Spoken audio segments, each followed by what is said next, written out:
ఇట్లాగా అంటే చాలా మంది సక్సెస్ కూడా ఇలాగ బిగించుకుని ఇట్లాగా ఉంటారు. నాకు అంత ఊపి లేదు. అలాగే ఏదన్నా ఫిలిం బాగాలేకపోతే కుంగిపోయి ఇట్లాగా సీరియస్, నాకు రెండు చేయలేను నేను.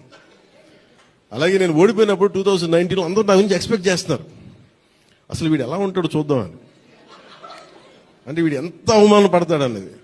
నేనేమనుకుంటానంటే ఎక్కడో చిన్న ఊళ్ళలో పెరిగి మనం యాక్టర్ అవడమే పెద్ద అనుకుంటే దానికి హిట్, ఇప్పుడు అది కూడా పోయి ఇప్పుడు పార్టీ పెట్టాం, ఓడిపోయాం, నాకు అది పెద్ద సక్సెస్ అనిపిస్తే.